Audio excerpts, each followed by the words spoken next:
And all the hours we spent together, I wonder will our ideals change? What would be disclosed forever? Andy? Yeah, this is him. Oh my God. What's up? You're on with your band. This is funny, man. I don't think we've all three gotten together in any way or form for many, many years now. Yeah, this is awesome. That's really cool. It's like a little reunion. Although It is, yeah. it'd probably be way better with instruments. Yeah. So what keeps you guys from doing that? What keeps you from ever getting together and just jamming it out? Well, first of all, distance, I believe, is one factor, but with me being on the other side of the country. But we actually, I mean, the funny thing is I can't remember when it was, like maybe 5 years ago or so. I don't know who had the idea. We were like kind of kicking around, or somebody was kicking around the idea of getting some of the bands together that we would play with in like the early 90s. So like, yeah, so it's not off the table entirely. That's good to hear. Are you guys all still playing music individually? Yeah, I still play music, not very often, but I still play drums. Not as much as I used to when I was that age, but yeah. I actually was playing pretty seriously off and on until about, I want to say, 4 or 5 years ago, when my last band broke up and I went to grad school. So that kind of sidetracked all that. But I held on to my rehearsal studio time. So all my equipment's there, instruments, and I figure it's never going to be as serious as it once was, but I probably will get something together again at some point. Yeah, the thing about now is it does seem like it's sort of, easier to share stuff with one another. Mm-hmm. Yeah. And it's easier to get your music out there now. Mm-hmm. Out there than it was back in the day. That's for sure. Yeah. But, yeah, definitely. but putting a band together is still always a challenge. And yes. And even more than that, keeping a band together and rehearsing frequently gets harder and harder the older you get. Mm-hmm. For sure. Yeah, definitely. So, yeah, I think so go ahead. Go ahead. Oh, I just kind of making me think, like, yeah, my last band, I think we kind of broke up because of adulting, because, my, just certain different career and school things going on for my guitarist and my drummer, which then prompted me to do the same. But, yeah, it really, it's hard to do. Well, what got you guys together originally? How did you come together as a band? Ooh, that's Ben should take that one. Yeah, that's a long story. Yeah. To kind of, I guess to sum it up, when I was a freshman in high school, I met Lilly through her younger sister, who was my age, because she was starting a band, and we had a band, and did that for a little while. And through that band, another guitar player in that band I started playing with after that band broke up, and we were searching for a drummer, and I put the general, ad on the bulletin board at the music store where I took guitar lessons, looking for a drummer, trying to start a band that had influences from Sex Pistols, Ramones, Sonic Youth, and Bad Brains, which was pretty much what everyone put.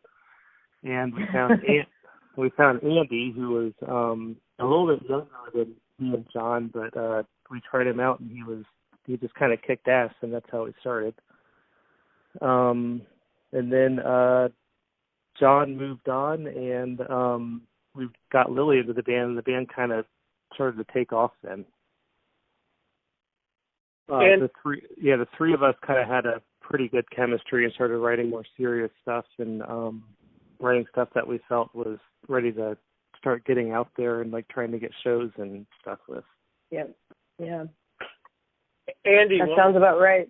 What was your first impression when you came in to jam with those guys? Well, like Ben said, I mean, it started with me and him, and then there was like another bass player who moved away, and I'd never played in a band before, so that was cool. I mean, it was cool to just get in a room with any individuals that could play anything at all. It was awesome, and because particularly like, they were a little bit older than me too, so that was like kind of neat for me to just kind of play up a little bit, and these people were spitting out bands that I had no idea who they were. Just like, okay, cool, let's check that out or whatever. But I think that was really cool. And then once that guy moved away and Lilly came into the picture, and we started playing for a while, and like any band, you have to play for a while to like really get good and kind of feel comfortable writing your own songs and all that. And we've kind of been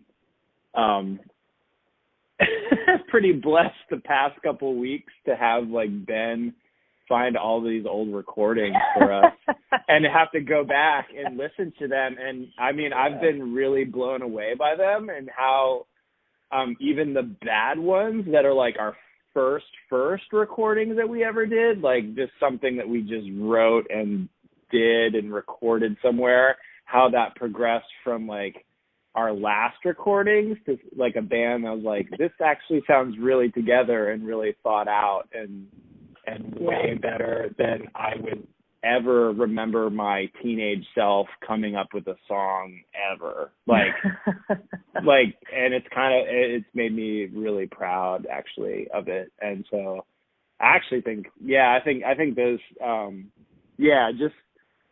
something gelled very well with like me and Ben and Lilly and like, no matter how we got there, I don't know how long it took. I'm trying to like piece together the years here, but like, it's like, it takes time. Like you can't just like show up and, write a song. But I mean, some of those ones we did towards the end were really cool actually. And particularly for the time too, I hear all sorts of like influences because, then I was like really listening to music and like, checking out different bands and having our own take on something.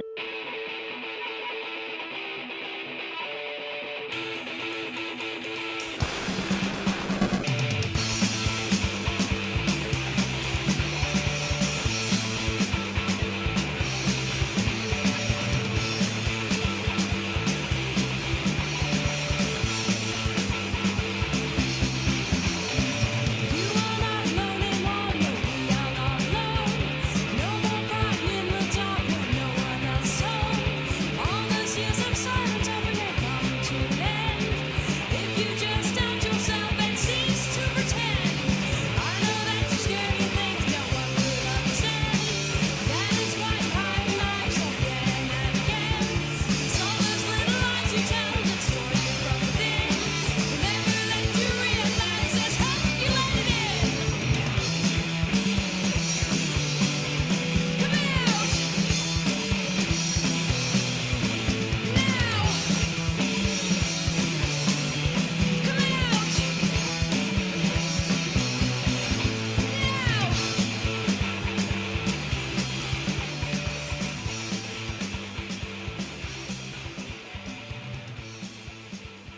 there was not a lot of punk people then.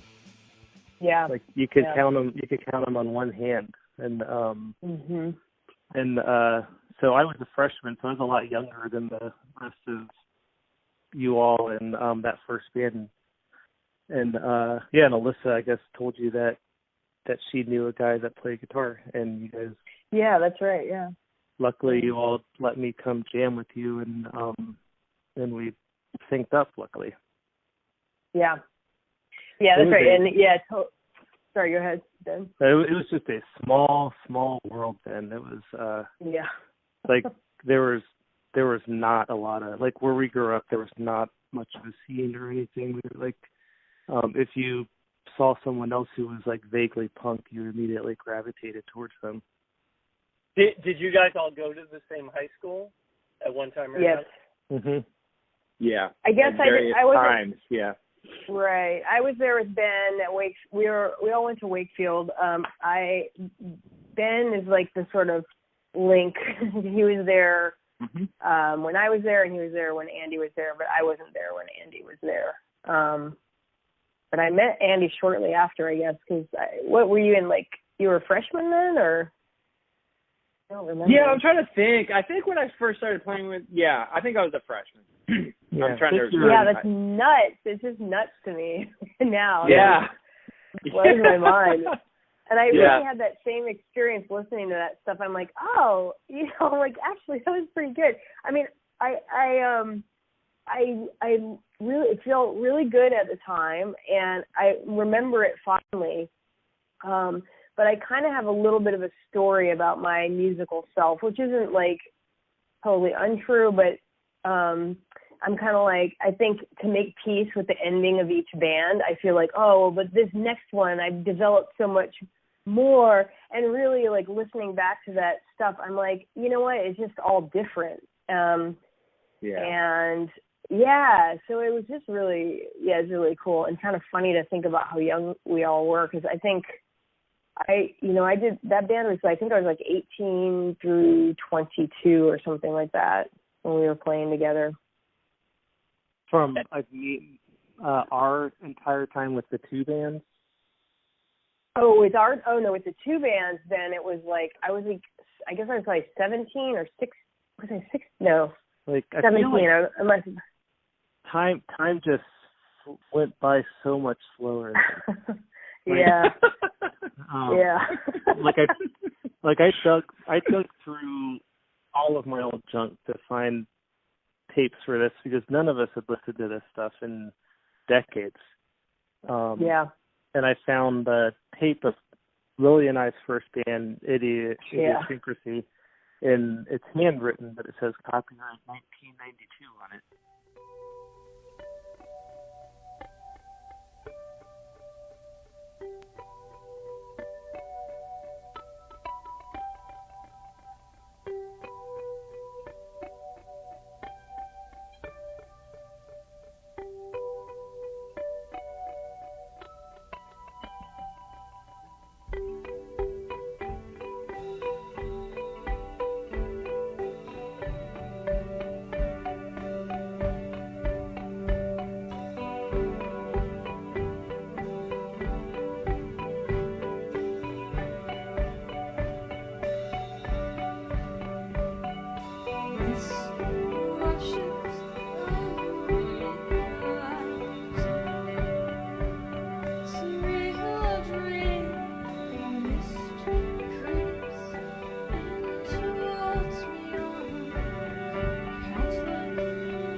Wow.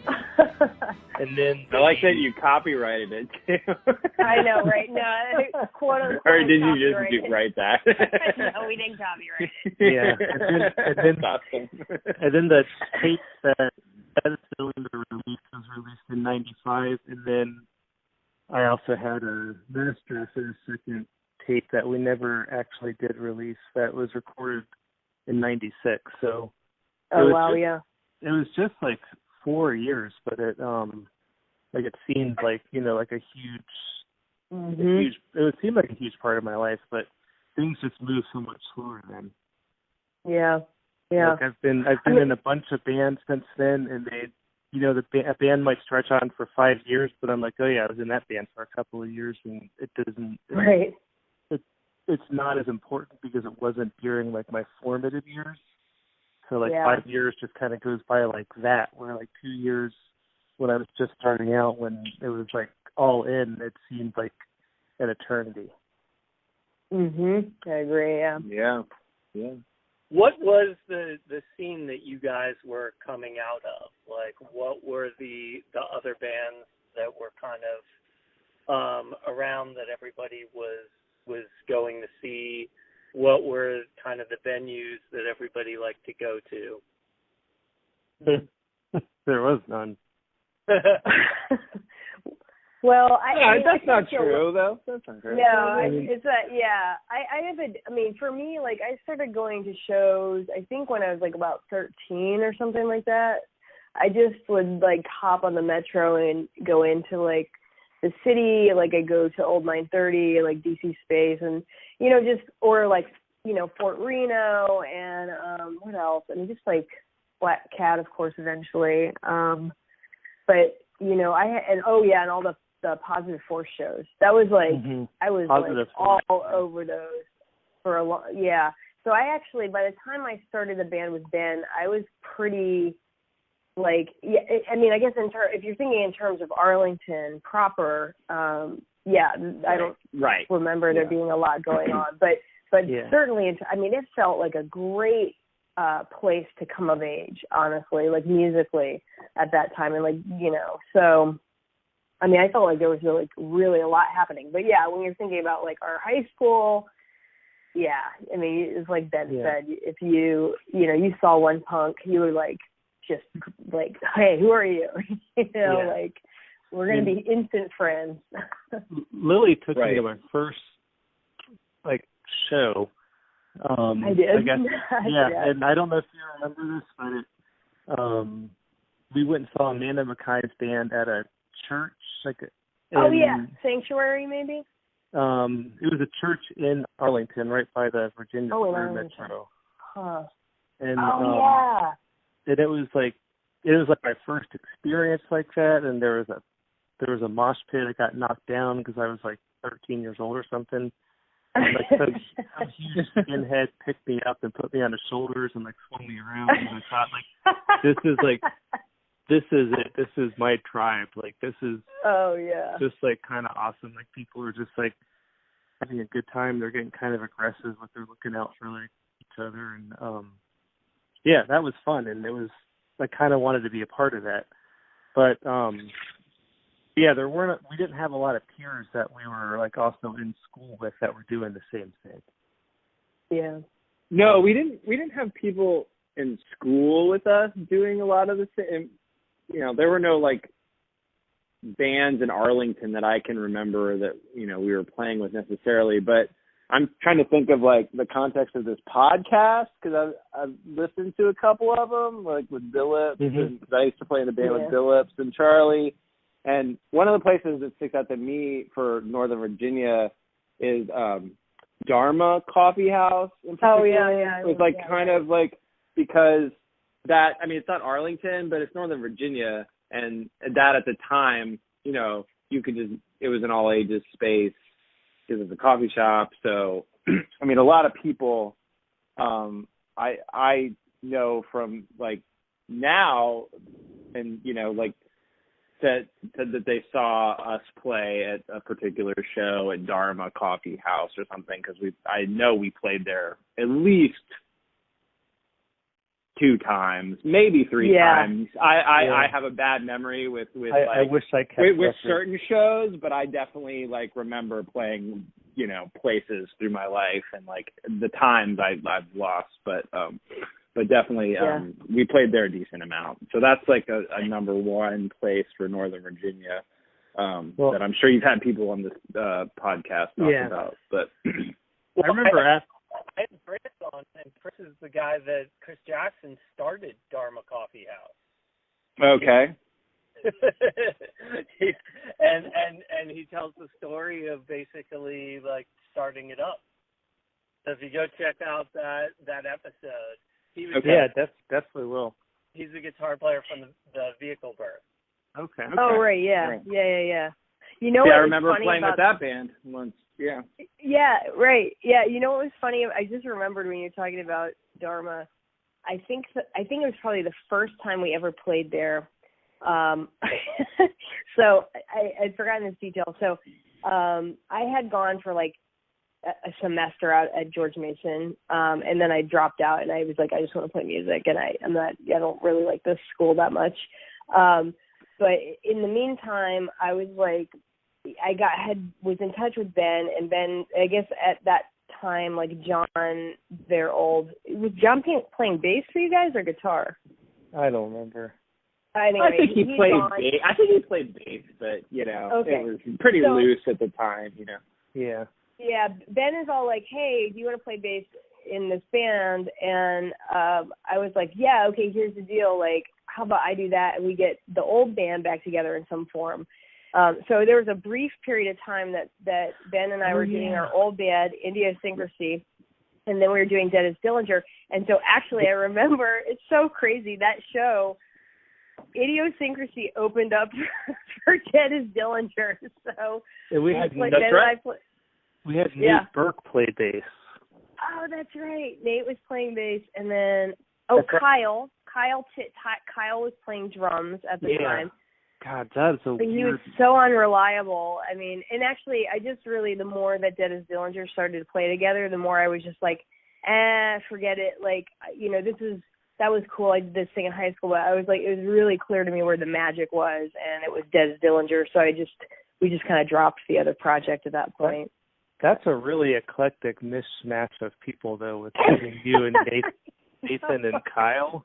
Like, I forgot about that. That is I don't know how we got all 4 of us in the same place to jam. That is weird. I forgot about Nate, right? Yeah. Yeah. Where did the name Dead as Dillinger come from? Well, it's from Reservoir Dogs. I will give credit for the name to John Vick, the guy who left. That's right. We wrote a song called Dead as Dillinger. He was a total movie buff and told me about that movie. And he sounded exactly like Quentin Tarantino. If you close your eyes and heard this guy talk, he sounded exactly fucking like him. It was crazy. Yeah, he's got the same voice. Joe, I don't know what you think you know, but you're wrong. Like hell I am. Joe, trust me on this. You've made a mistake. He's a good kid. I understand you're hot, you're super fucking pissed. We're all real emotional, but you're barking up the wrong tree. I know this man, he wouldn't do that. You don't know jack shit. I do. The cocksucker tipped off the cops, and Mr. Brown and Mr. Blue killed. Mr. Blue is dead? That is Dillinger. Yeah, it's pretty simple. It's just, I mean, in 1993 or whatever, I had not heard of that movie. It was a little bit underground for a high school kid, and John was way into. He named us. That's one of my favorites ever. I was hoping that it came from Reservoir Dogs. Yeah. I didn't know. Yeah, I had to go watch the movie after we named the band. When did you guys actually start writing your own songs? Were you writing them like from the get-go, or were you doing covers initially? Yeah, from the get-go. I don't know about you all, but I cannot play covers. We used to do a cover, Ben. We did do a cover. What was it? We did one cover, I remember. I don't know if we ever played it live. We probably did. We did the it's funny, I remember this. We did the cover of it's a Smith song. We did She Said. Oh, you're right. I totally forgot about that. Yeah, and I played like the 12-string guitar.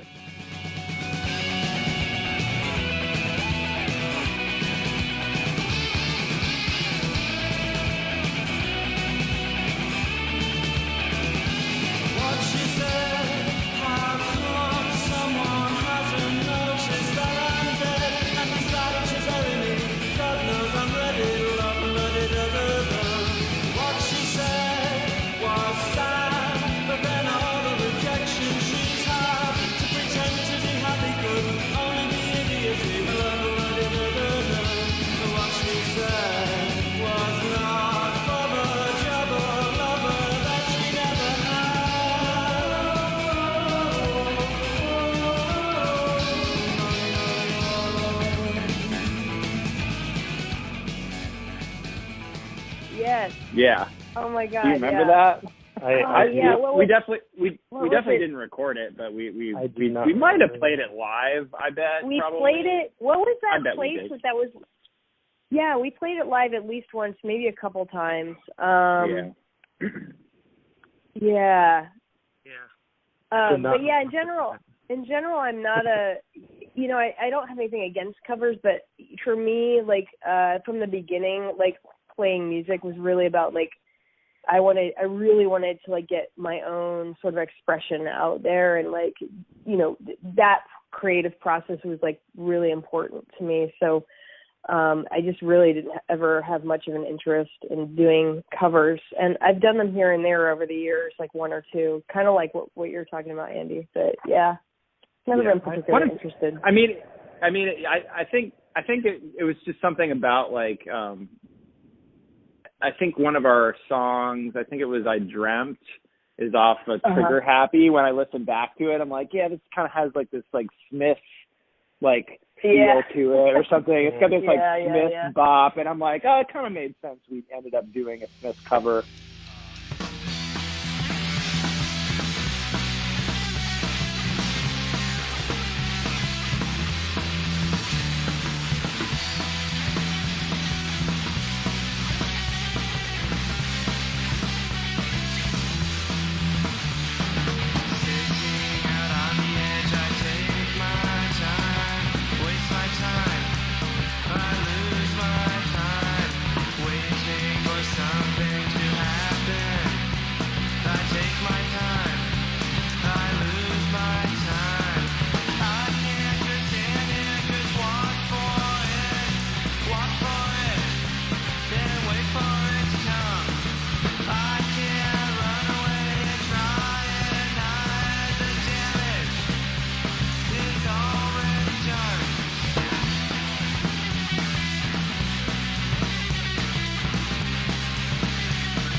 But I mean, I mean, Ben's right. We, all the stuff that him and Lilly wrote was always just from them. It wasn't really from anywhere else. We didn't ever try to do covers. That was just like the one that ended up like working or something for us for whatever reason. But I am not a good guitar player, and I do not play other people's music very well. I've done covers in a couple of bands, and they just sound nothing like what they're supposed to sound like. I think a good cover anyway is like the way Cat Power, if you've ever listened to that covers album, Like when I heard that, I was like, that's a cover. You know, you're just doing something so different. It's sort of like it's like a jumping off point almost, rather than like an homage. Mm-hmm. Well, how did you guys write together? What was your process for coming up with your songs? I don't know. I've been thinking about that because I've noticed you've asked that of a couple of people. I have too. Have listened to a couple of the shows, and I think what I just remember from listening, just from the last couple of days listening to this old material, that I think me and Lily just had a really nice chemistry. Yeah. I think one or the other of us would, come in with the bare bones of an idea, and we just jam it out, is what I remember. Yeah, like Lily's not a typical bass player. She plays very, I'm totally. I think I play it more melodically. You're melodic. That's melodic was the M word I was looking for, exactly. Yeah. So we really kind of hit it off. You played more like, it was like jamming with another guitarist, so we had a nice like bottom end to kind of round things out. So I just feel like we had a really good chemistry going on. Yeah, for sure. Played off each other. All three, right? yeah. Yeah. I mean, for me too, it's like I felt like I got to sit like right at this apex of, Andy's very like phenomenal drumming and like Ben's like creativity, and just got to really riff off of that. So yeah, it was a pretty cool experience. How did you guys go about recording? We were trying to figure that out this week too. Yeah. We were like, well, how the fuck did this happen? Like, who recorded this? Yeah. Just to lay it out there, me and Andy got together last week and tried to hash it out, trying to remember where and when we recorded stuff. And the only thing I really remember is recording with Christian for our second album, which we never released. The first stuff, it is written down, we recorded at a couple of places, and I don't remember it. Yeah, so I remember the first one. I mean, not really. I remember it being, definitely it was in Arlington. It was in some middle-aged dude's basement. It was like, when I think back on it now, I'm like, it's like this total, it's like the beginning of like a horror movie or like some kind of slasher thing, because I'm just like, this dude that was so like kind of in his pajamas practically, and like just kind of bored, and I could tell he didn't really take us very seriously. And when I listen to this stuff, I'm kind of like, well, we got something on tape. Okay, I can understand why. But what's really weird is that I can remember like our first band with Idiosyncrasy when we recorded at Sea of Process. I can remember that place. Like, I can remember minute details about his place. And then I can remember recording with Andy and John Vick at this weird guy in Westover's house who lived in his mom's basement and had a Cassie Ireland. That was the same guy. That might have been the same guy. So, I was going to say that, Ben. Yeah, I was going to say that. So the tape you brought over last week, when the tape of You, Me, and John, like those two, like total, like instrumental songs, it's the same place as those WTF songs we were talking about. Like, it's the same place. That guy lived behind Westover in that neighborhood in Arlington. Yeah. He lived with his parents or something. He's probably trying to pay the electricity bill with I don't know, like what the deal was, but like, where was that place? Yeah, where was Trigger Happy though? I mean, that was like, what's so weird? That's the one we actually released. Oh, you do? I know. So I know that one. So that one we recorded with, I know the guy's name. His name is Scott McKnight, and he was an Arlington singer-songwriter guy. The reason we ended up there was because when I was taking drum lessons, my drum teacher got me to like play some songs in the studio for that guy's like solo stuff. And so I did like 2 songs or a song or something like that. And I was just like, oh, this guy's got a studio. And then like, oh, great. And then, awesome. It's just like a studio, but it doesn't, it doesn't really equate to great recording, but I it's just know. a person that can put it down. So, I mean, all Yeah. it was just like a place, and unfortunately, like, that's the thing. Those songs on Sugar Happy are really cool. They're good songs, and we definitely played them a ton, and I think those are the ones that I feel like we really called our own. But unfortunately, they suffer from this person just, doesn't, I certainly didn't know how to tune drums properly then, and that guy didn't either, so, or didn't give a fuck or whatever. So, like, I mean, it just kind of, that's how it is. So it's not unfortunately, that bad. we got to bet. Yeah. It's not that bad except for my singing. The vocals are absolutely horrendous and embarrassing, but no, man, I love your vocals. The musicianship is pretty good, and it's just kind of a washy, bland recording, but it's the levels are wrong. I really it's, from an engineering standpoint, it's not good. Like, it's not just a vocal. Yeah. Well, like, now that I know like, he's like some singer or songwriter, I'm like, we got in there, he probably didn't know what the hell to do. He didn't know what to do with it. Yeah. I mean, it's just like all that fucking feedback and distortions and like I probably insisted on that.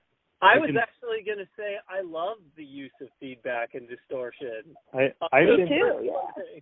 I mean, it's cool. It's just some of it gets muddy along the way if you listen to it. And I'm just like, God, like, even Trigger Happy, because I like that song a lot. It's a cool song, but if you listen to it, it gets so feedbacky and crazy. You don't even know which way is up when you're listening to it. Yeah, what? It's kind of cool in a way, like in a My Bloody Valentine kind of way. But, like, it just ends up sounding like, where is this going? I have no clue how to get out of this hole.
Like, I will admit that that's all my fault, because I've been driving engineers and sound guys nuts for 25 years at this point.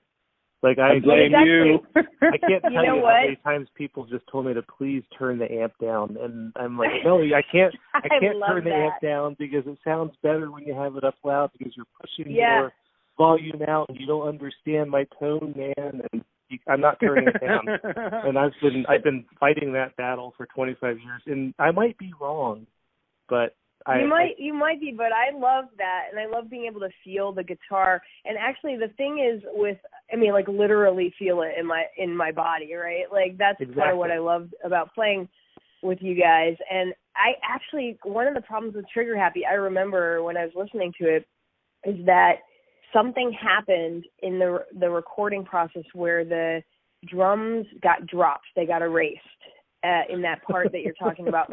And like some of the drums mics or whatever. Snap in and out. Yeah. Yeah, it's like it's just the kick and like the like it's like whatever's coming off of like some room mic or I don't know what, but like there's a part I remember this distinctly because we were like no, like and we just didn't have time or money probably to keep doing it. So that's part of it. Everything costs materials then, which is totally different than now because you had to like put stuff on physical tape instead of putting it on a hard drive that you erase and recopy over a million times. Yeah. Like I can remember a lot of things where I wanted to do stuff and there's like, well, you got to buy more tape for that. Like, right. Oh my God, right. You'd be like, can I do this last song? And it's like, how much tape do we have left? Yeah. I totally forgot. And then you'd be like, oh hilarious shit, I guess we can't record that. We can't record that song. Oh my God. What are we gonna do? Yeah. It's so funny though because it's like you have on the one hand it's like so much harder to record. It was harder to disseminate stuff. But I kind of wonder about the sort of modern moment. Like we have like the sort of reverse problem, which is like I think there's so much out there that like it's like sort of like there's too much choice, and then I think like new bands have a hard time. They're just lost in this sea of all the people who can put their music out, which is like everybody. So it's kind of like I don't know. Yeah, it's kind of the balance shifted so far the other direction in a way. Yeah, I agree with that. Absolutely. I think the bigger problem is that the kids aren't forming bands. There just aren't that many like bands or or punk bands coming up these days. Oh, I have to jump in. Sorry, kids are forming bands. They're just, but that's what I think. What Lily's saying, and correct me if I'm wrong, Lily, if I'm not summarizing this correctly, but like, I think the issue is like kids are forming bands, but sometimes like if YouTube is there and everything is there to just say like, here's what happened, boom, here's history, here's everything. Yeah. I can just learn this. I don't need to like have to seek this out at a record store or at a just by happenstance like absorb it from my friend or whatever. And like recording is so easy and everything is just right there. Everything becomes a little too mechanical and a little too like I still freak out about like think about the band Bad Brains. Like Bad Brains like came from like fucking nowhere.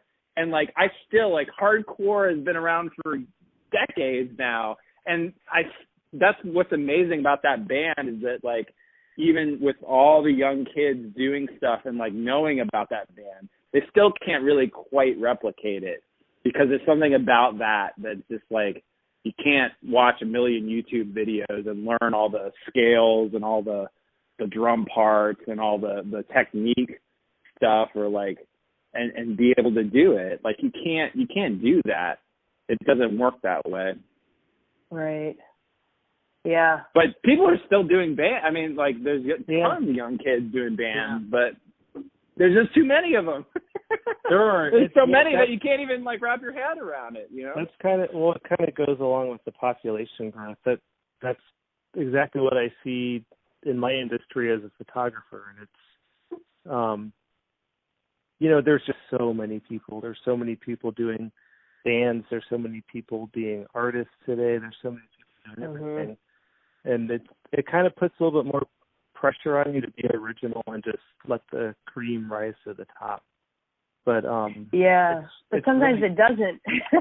It doesn't. Well, but I don't really have a lot of faith in people that are just like aping each other and kind of like following trends. Those trends, they die off, and people just need to mean, people don't have to. I mean, I teach, and students are really lucky now that they're not spending like thousands and thousands of dollars on film anymore, because everyone can experiment digitally. But you have to just keep pushing yourself and not being lazy, and keep like trying to get to the next level and trying to do something new instead of just like resting on your laurels because you have gotten to the same level as the other people that you appreciate, the other people that you admire. Right. So I think there are lots of bands now, but people they don't have as much of a DIY, what am I trying to say, ethic, because they don't have to do that. They're not like putting their own money in. You know, they're not paying in to like get something out of it. They can just like kind of do it and mess around and see where the chips fall. Right. Yeah, you know, it's like also like as Andy was talking, I was thinking about how that experience of you know, being in the record store, like going down to Smash or whatever, and like just like, you know, kind of flipping through albums, and like I got so much good music that way. Like even Fugazi, I think, if I'm remembering correctly, maybe I didn't know about them this way, but like certainly it may have been, because I remember seeing the cover for Margin Walker, and it must have been, when did that one come out? I don't know, maybe 89 or something like that. And I just was like, what is this? You know, like just this weird thing. And, you know, or just different experiences like that where I was kind of drawn in by something artistically on the album cover. It's like I don't do this anymore, where I just buy something I've never even heard of just because it's like, it strikes me as interesting. And of course, sometimes there does, but it's just not a thing that happens anymore, I think. That album was given to me on a tape cassette, which is how I kind of got introduced to most stuff. Just because, like, again, you take your influences from the people that you're hanging out with, and that and that record just totally blew my mind. And I hadn't gone to the record store and looked for it, but someone handed it to me, and because someone copied it onto a tape, I was like, I should put some time into this and listen to it, because someone else cared about making sure that I listened to it, which is like a lot different than like sharing like a Spotify list or something today. Right. It was like someone was like, hey, you gotta check this out. Like my musical taste started out as pretty mainstream, and then through skateboarding, someone made me a Sex Pistols tape and then a Ramones tape, and those like totally changed my worldview and changed my mind and like changed what I wanted. And then because I responded to that, people were like, oh yeah, you like the Ramones, well, like listen to this. And so like it was all of these feedings of copy tapes with like barely legible scribbled band names on them that kind of influenced me. And I think I just appreciate the effort that goes into making a tape and the effort that goes into listening to something that someone gives you earnestly, which I kind of feel like maybe is not there as much today. Yeah, I agree. I definitely don't think there's a lot of people. Yeah, I don't think there's a lot of people making mixtapes these days, but I could be wrong. But yeah, I don't know what the kids are doing. It's hard to keep up. Probably a lot more playlists. Yeah. Right.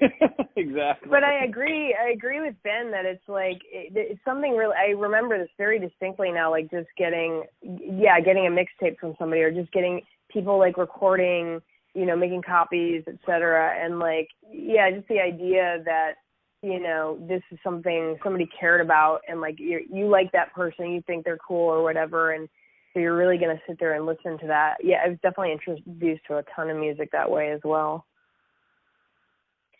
Yeah, I think I listened to stuff more over and over again back then than I ever do now.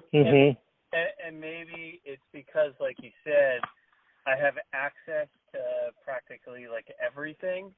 So you just want to try to listen to everything, and by doing that, you're constantly listening to new stuff, which is great.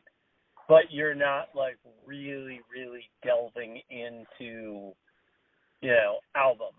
Yeah, you're not wearing that. Right. You're not wearing that vinyl or that tape out.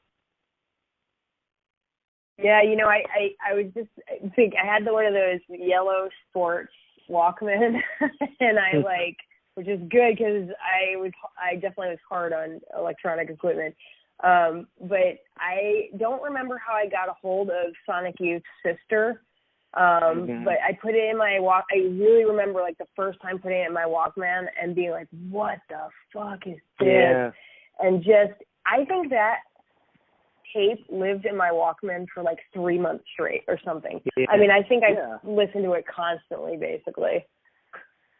I mean, that's awesome. That's like it like brings tears to my eyes to hear you say that, because it's like to know that someone had an experience like that. Like, I just wonder if that translates now. If that just comes on your Spotify, like you're like, oh, cool, Sister, or Evil or whatever, and you're like, but like one of those things. But it's like going around and just like placing it, like just like the act of placing it in your Walkman, listening to it.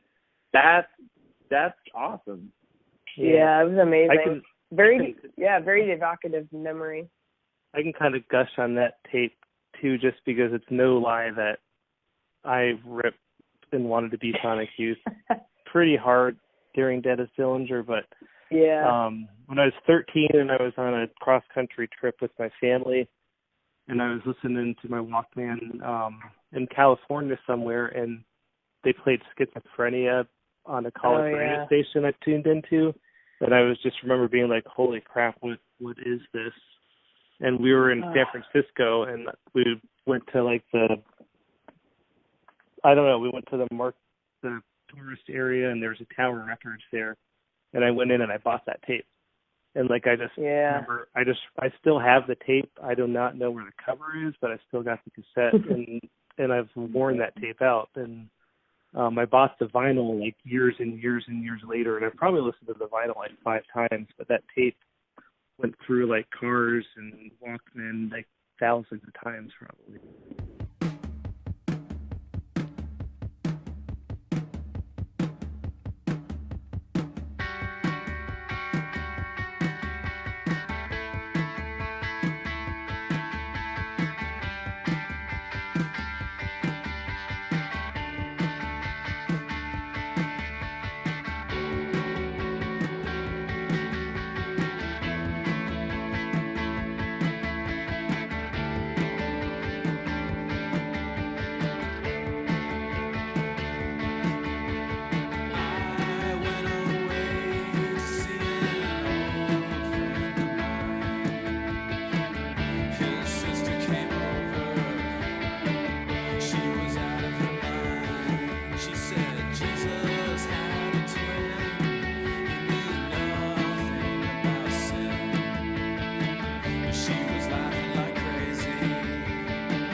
All right, I'll jump in on it too. I made a movie in college, and the opening song in the movie is Schizophrenia.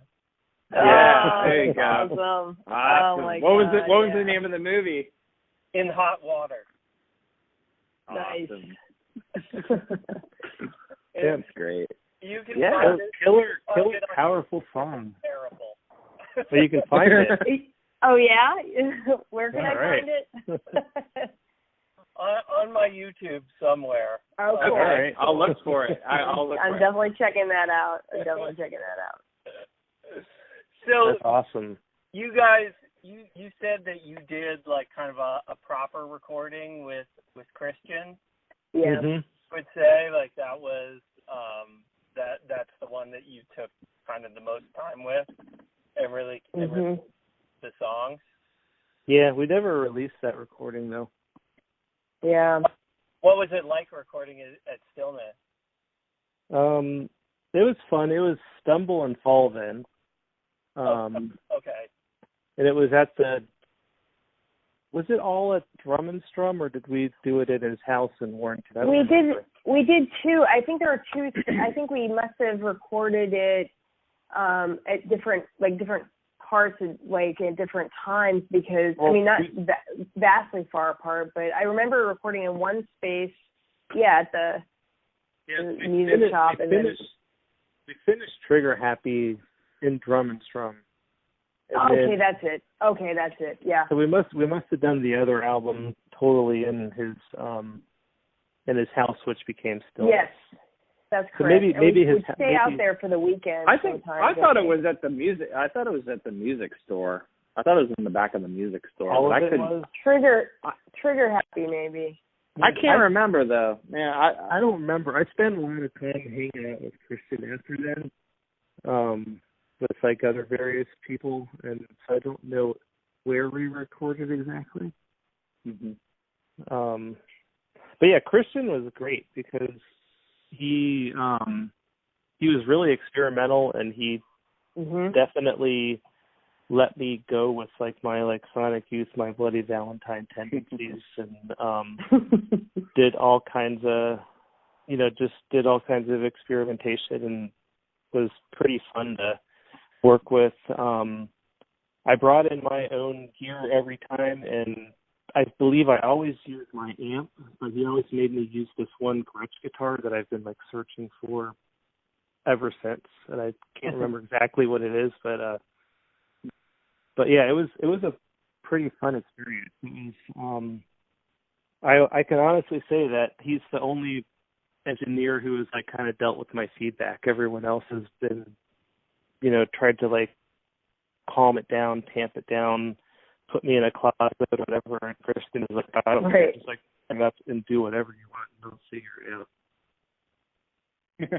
Yeah, he was great. I think he really added something, important to our process, and had some creative ideas. I mean, he didn't really, not in terms of songwriting per se, but definitely in terms of adding little elements engineering wise. And I don't know, I felt bottom line, he got us, and he took us seriously, and he really I feel brought out some good stuff, in our sound. He helped us develop our dynamics too, because listening to the two recordings, the tape is pretty much just full force. Yeah. And then there's a little bit more soft loud with Christian. And I think that's where I started learning to yell more. I've never been happy with my vocals, but at least I was opening up a little bit more with Christian, and and he was able to bring out a little bit soft loud with us, instead of it just being just one volume throughout the whole entire thing. And I think I remember that translated, me taking that to our shows after recording with them for the next, I think we only probably played for another year after we recorded with them tops, but I think I remember that influencing my thinking of I need to add some dynamics into our songs, not just go full volume the whole entire time. Try to create a little bit more of a dynamic sound range.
How come those recordings never saw the light of day?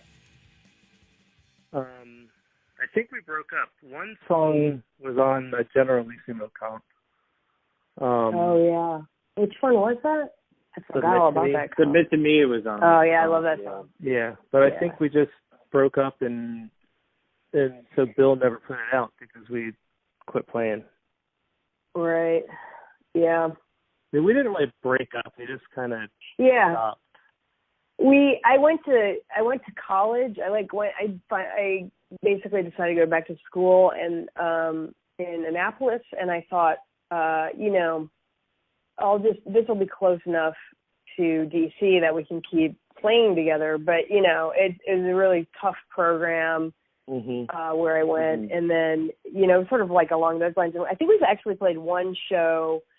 We played one show up at St. John's, and then we played. I think maybe a show at that bar that was right around the corner from where I lived with you, Ben, on U Street. Like it was like a little, like a Rasta bar or something. I don't even remember. House? Like That's it. Kaffa House. Yeah, Kaffa House.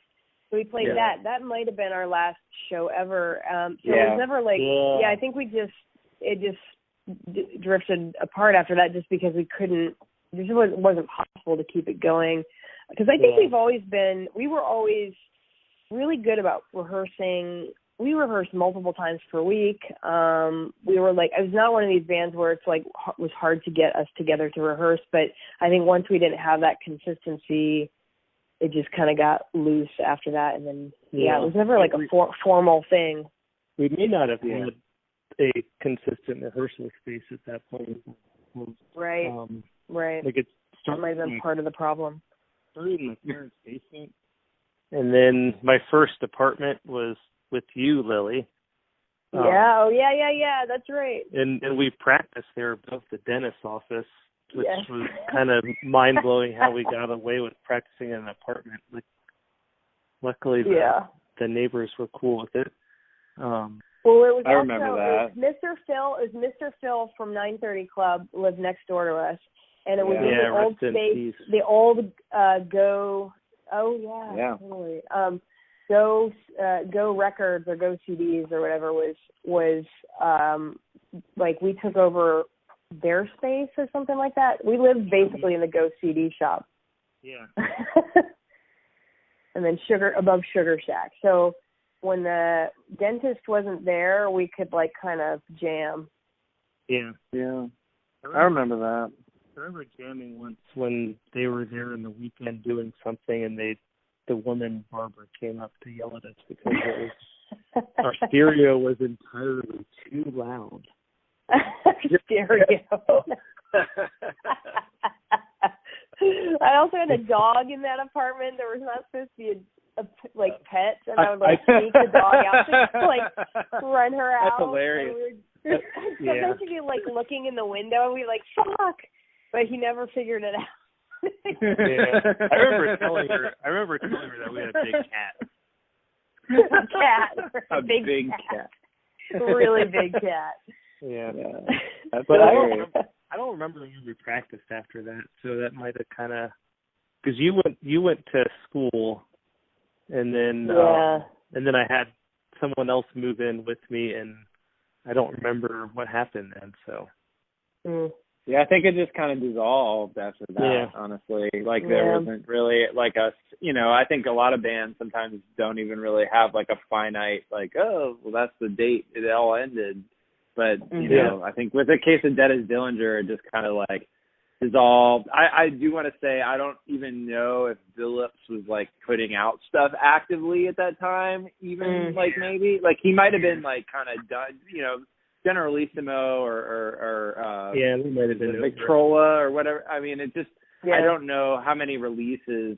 You know, he did a couple releases, but I don't necessarily know that he was like had the capital to just go ahead and do another release. So it wasn't necessarily like you know, like that was like on the table either. So I just think like, you know, we wanted to document what we did, and I'm glad we did, because when I listened back to it this week, I was pleasantly surprised. But like, it was just, kind of one of those things where like the things, you know, as Lilly used the verb earlier, adulting, like, you know, like Lilly like having other changes in life, and like us like not really, you know, the band not really like, you know, conceding to those and adapting to those, and that's how it goes, unfortunately, for lots of bands. And it's just like that's just kind of when you know like your time is up here, and I think that's just kind of like the natural progression of things. I think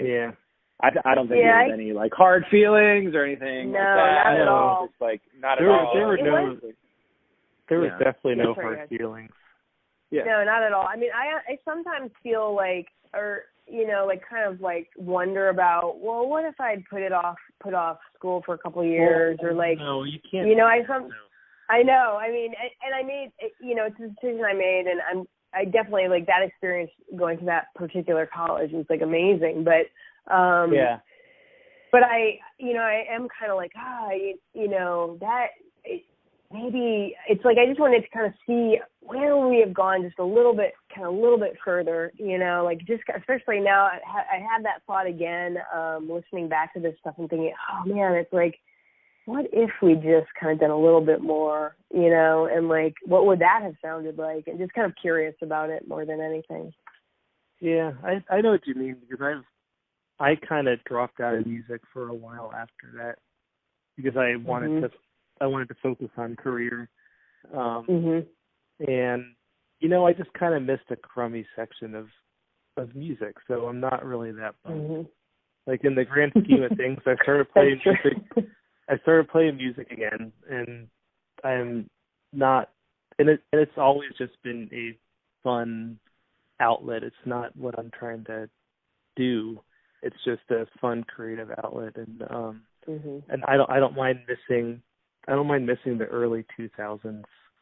Yeah. That's a good point. I don't know. It's funny.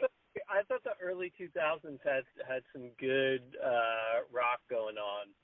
I mean, that's when I turned backwards. I liked that period. It was the late 90s was pretty bad, and and almost the whole last decade has been fairly bad. But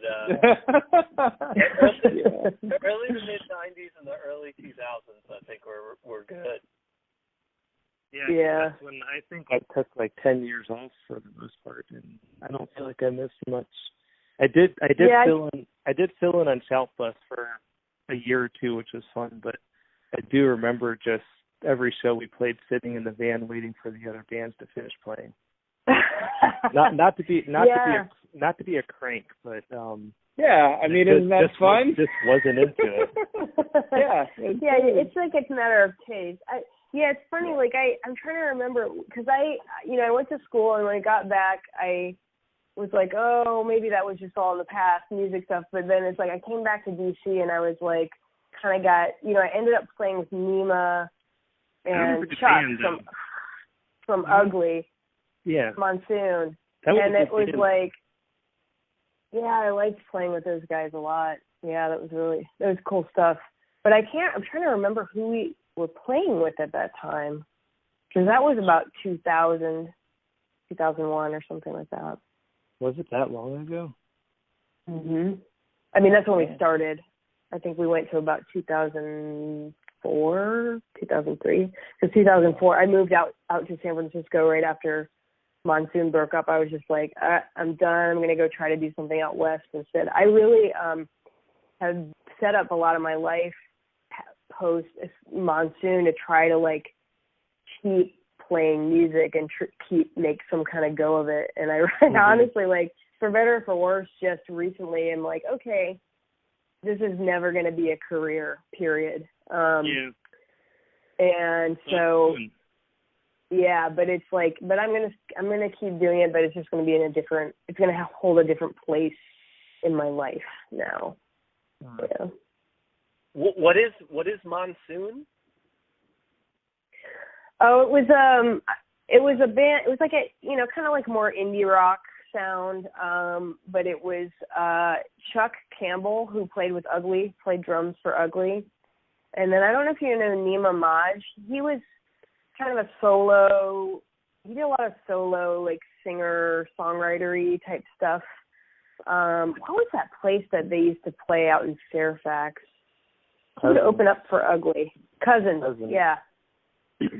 So he would open up for Ugly, and then he went to, where did he go? He went to like France for a while, and he had like a solo album that a French label put out, and then he came back to the States, and he was hooked in with Charlie and Chuck and all those folks, and that's kind of how he got connected up with me. I feel like somebody put us in contact, and then that was it. I was like, after that, because I was kind of like, well, I guess I sold my soul to rock and roll. I was like, I guess I'm going to do this thing again, and it was fun playing with them. I thought we did some cool stuff. Yeah, well, Chuck is awesome. Yeah. He's great. He's great to play. I feel like I've been very blessed in my musical life.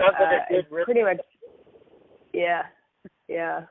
Like the drummers I played with have pretty much. I'm very picky now about drummers. It's kind of a problem. Andy spoiled us young. Oh, totally. Yeah, totally. Oh, stop. Well, I got you guys. I love Shout Bus also. Like Shout Bus. Oh, thank you. Yeah, Shout Bus is great. You guys are rad, and doing so. It's like Northern Virginia's answer to the Minutemen. Yeah. Yeah. Kind of totally. were. Yeah. That's awesome. Yeah, unabashed. That was fun. So what were the highlights like in terms of the band? Did you guys ever play the music store? Did you ever get a chance to go into DC and play any of those places, Lilly, that you had been going to when you were younger? Oh yeah, like pretty much we got to do a lot. I feel we got really a lot of cool shows. We played the old 930. We played Black Cat. We played. We maybe played Sanctuary. I'm trying to remember. We played weird places we played weird places. Asylum. Yeah. Oh yeah, that right. The old Asylum. Yeah. And what else? We played this VFW hall. I just found a picture from it. We opened for Avail, I think, there. Yeah. There's one in Capitol Hill. Yeah. And we did some cool openers too. We opened for Pansy Division, which is like a young queer kid. That was really fun for me. I was never super into Pansy Division in terms of like their sound, but I thought they were great. And they're probably one of the nicest bands we ever played with. We opened for Joan Jett at one point. That was nuts. That was a weird. Yeah. At Nation too. That was a big place. Yeah. Yeah. That was really weird because that was kind of before Joan Jett hit her like renaissance again. Yeah. You know, like it was. I remember. It was kind of like she was beginning to get hip again, but it was basically like a little bit of a lull in her career. But like I remember, like it was pretty much just bikers and and like there were a fair amount of lesbians there, and it was like it was pretty cool. Like it was awesome. I mean, but it was just like it was just like it was totally cool. And I remember she was really nice, and I remember a lot of people like coming and signing, like wanting her to sign their records and stuff, and she was like super sweet and did all that. And I'm just saying, like it was like at a period of her career where she was kind of in the middle, it seemed. But like it was cool. It was a really cool show. That was a really awesome. That was a highlight for me, definitely. Yeah, that was a good show. Absolutely. We played we actually played the Mountain Lodge with Vehicle Birth once. Right. I remember that show very specifically. Did we just play one time there? We just played one time. We played a couple times, maybe. I thought we just played once, but I remember that show was really bananas because. Yeah. But like this place was so like. Have you heard about that place? I'm asking the interviewer. You heard about the Mountain Lodge in Georgetown? Yeah. So it's like, I mean, it was crazy because I remember they were serving alcohol to children. It was absolutely bananas. Like I mean, I was 15 years old. I was 15 years old and I was drinking there. It's like the most insane thing I ever like experienced. Like the fact that you could just do that. I mean, it was absolutely crazy. Yeah. That was with vehicle birth? That was with vehicle birth, yeah. I remember the like military dude picking us up and making us totally play the same song 3 times in a row. That's right. Oh my God, I totally forgot about. Yeah, that was like you all ain't done. Yeah, that hating of Georgetown, where there's like just these. It was like punks and like Marines. Military. It's such a weird. Yeah. So, you know, in terms of you guys coming from, I always ask everybody, you know, about Northern Virginia and growing up in Northern Virginia and being, you know, sort of right outside of D.C. How do you think that shaped you guys as musicians and as a band? Well, there's pretty heavy Discord presence. I mean, but I don't think I ever thought that we were going to be Discord. I think we were just really looking for shows, honestly. Like I remember our first show was with my my high school photo teacher's band, and that was that was at the Grog and Tankard, and and it was just because we wanted shows. Like we did not know how any of that worked, and we knew about the Discord thing, and we thought like Fort Reno was probably like about as big as you could make it in DC, and like we never had any hope of like playing Fort Reno, but that was kind of, I mean, that's personally what I thought, what I saw, and I think that's kind of cool. Like we were raised that way, where we're seeing like Fort Reno and Positive Force shows and stuff as like the apex of our scene. So, but yeah, I don't know, but I think we're just kind of trying to figure out how do we get up to that point, and like how do we get shows, and who will let us play a show with them, and that was pretty much up. I remember playing Dartmouth for the first time, and that was like probably our first show out in Fairfax, and being like, well, there's a lot of kids out here. This is kind of weird. Like there's not this many kids where we're from, and it's kind of cool. But we never made it out to any of those like that. We never kind of got in with that scene. Yeah, I think for me, it like just starting to go to shows so young, I think it had a pretty big impact on me, especially in terms of not so much sound-wise, although certainly it's impossible not to be influenced by some of that stuff, and I think you can hear it. But you know, I think I always had like kind of a different approach to what I wanted to play, like sound-wise, but the possibility, the sense of possibility that comes from the kind of scene that DC was, I can't overestimate it. It just really, like, I was like, oh, this is like the story of a million hardcore kids, but it's like, oh, I can do this.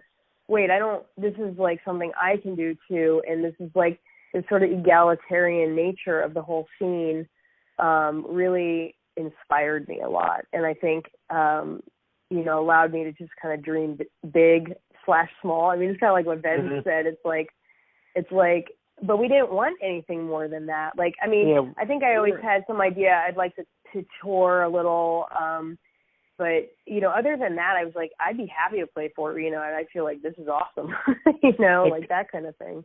Like I remember playing with one of our first band's last shows in Blagden Alley with a Positive Force show, and I was like, oh yeah, this is kind of like the apex for playing for Positive Force, and Mark Anderson just like did a speech before we went on, and like we've kind of arrived, and this is cool. Like I was never, I think we just kind of wanted to, just like have an outlet for our expression and try to, we obviously weren't in it for the money. Hopefully no one's in it for that. No. Yeah. But yeah, we were just like, we just kind of thought that was a cool scene to latch onto. There were other scenes we could have latched onto if we were into other kinds of music, but I think that we were kind of came up in a good environment and had honorable expectations because of it.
Take the cake, you dirty little tease.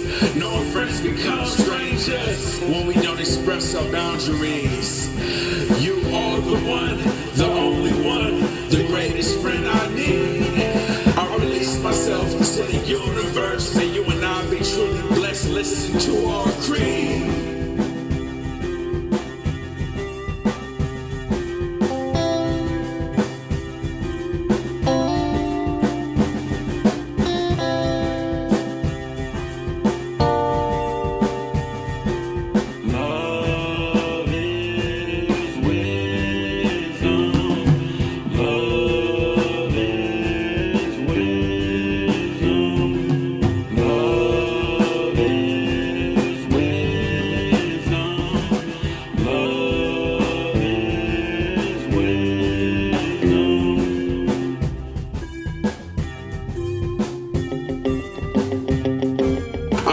Stresses with my wife, but she takes the breath from me. I learned my lessons in this life, easy and effortlessly.